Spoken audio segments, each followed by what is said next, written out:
Hello guys, അപ്പോൾ ഇന്നത്തെ വിശേഷങ്ങൾ എന്തൊക്കെയാണ് നമുക്ക് നോക്കാം. അപ്പോൾ രാവിലെ തന്നെ ഇതേ കുഞ്ഞുങ്ങൾ എഴുന്നേറ്റ് അവരുടെ വാപ്പി പോയ വീഡിയോ യൂട്യൂബിൽ കണ്ടുകൊണ്ടിരിക്കുകയാണേ. ഇപ്പോൾ ഞാനും കുഞ്ഞുങ്ങളും മാത്രമേ വീട്ടിലുള്ളൂ. ഇക്ക പോയതുകൊണ്ട് ഞങ്ങളെല്ലാവരും ഇപ്പം തനിച്ചായി. അതിനൊരു കുറവ് നല്ലതുപോലെ വീട്ടിലറിയാനുണ്ട്. അങ്ങനെ രാവിലെ എഴുന്നേറ്റ് ഉപ്പുമാവാണ് ഉണ്ടാക്കിയത്. ഞാൻ മുട്ടയും പൊരിച്ചിരുന്നു. കുഞ്ഞുങ്ങൾക്ക് അത് വേണ്ട, പഞ്ചസാര ഇട്ട് തിന്നോളാമെന്ന് പറഞ്ഞു. അവർക്ക് ഉപ്പുമാവും പഞ്ചസാര മതിയെന്ന് പറഞ്ഞു. അങ്ങനെ കുഞ്ഞിന് വേണ്ടിയിട്ടുള്ള അതേ കുറുക്കുമൊക്കെ റെഡിയാക്കി അതിനെ പെട്ടെന്ന് കുളിപ്പിച്ച് ഉറക്കിയിട്ടാണ് ഞാൻ അതേ പാത്രമൊക്കെ കഴുകാൻ വേണ്ടി ഉണ്ടായിരുന്നേ.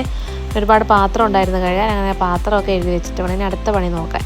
അപ്പോൾ ഇന്ന് ഞാൻ ഉച്ച കഴിഞ്ഞിട്ട് വീട്ടിലോട്ട് പോകുകയാണ്. അപ്പോൾ ഉച്ചക്കത്തെ ഫുഡൊന്നും ഉണ്ടാക്കുന്നില്ലായേ.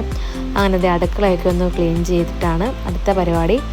അപ്പോൾ ഇതിനിടയ്ക്ക് ഒരു കാര്യം പറയാനുണ്ട്. ഞാൻ എന്തായാലും വീട്ടിൽ ചുമ്മാതിരിക്കുമല്ലോ, ജോലിയൊക്കെ കഴിഞ്ഞ് ഫ്രീ ആയിട്ടിരിക്കുമല്ലേ. അപ്പോൾ ഞാൻ വിചാരിച്ച് ഓൺലൈൻ സ്റ്റാർട്ടപ്പ് ഒരെണ്ണം തുടങ്ങിയിട്ടുണ്ട്. വേറൊന്നുമല്ല, വുമൻസിൻ്റെ നമ്മുടെ ലേഡീസിൻ്റെ കുറച്ച് ഡ്രസ്സും കാര്യങ്ങളൊക്കെ ഞാൻ ഓൺലൈനായിട്ട് ചെയ്യാൻ തുടങ്ങിയിട്ടുണ്ട്.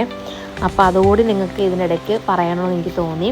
അപ്പോൾ ഞാനൊരു ഐഹാറ എന്നുള്ളൊരു പേജ് ഞാൻ ഇൻസ്റ്റയിൽ തുടങ്ങിയിട്ടുണ്ട്. ഞാനത് അവിടെ മെൻഷൻ ചെയ്യാവേ. അപ്പോൾ എല്ലാവരും ഒന്ന് സപ്പോർട്ട് ചെയ്യുക, ഫോളോ ചെയ്യുക.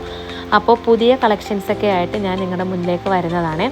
അപ്പോൾ എല്ലാവരും മാക്സിമം ഫ്രണ്ട്സിൻ്റെ അടുത്തൊക്കെ ഷെയർ ചെയ്ത് ഒന്ന് സപ്പോർട്ട് ചെയ്തേക്കണേ. അങ്ങനെ ഇതേ രാവിലെയൊക്കെ ജോലിയൊക്കെ കഴിഞ്ഞ് ഇതേ തൂത്തൊക്കെ ഒന്ന് ഇട്ടു. അപ്പോൾ ഇവിടെ പട്ടിയുടെ ശല്യം കുറച്ച് കൂടുതലാണ്. അപ്പം ഞാൻ വിചാരിച്ചു വീട്ടിൽ ചെന്നിട്ട് നമ്മുടെ ഈ ഗേറ്റിൽ താഴത്ത് കമ്പി ഒന്ന് അടിക്കാമെന്ന് വിചാരിച്ചു. അപ്പോൾ ആ ഗേറ്റിൻ്റെ അടിയിൽ കൂടിയാണ് ഈ പട്ടി ഒരുപാട് കയറുന്നത്.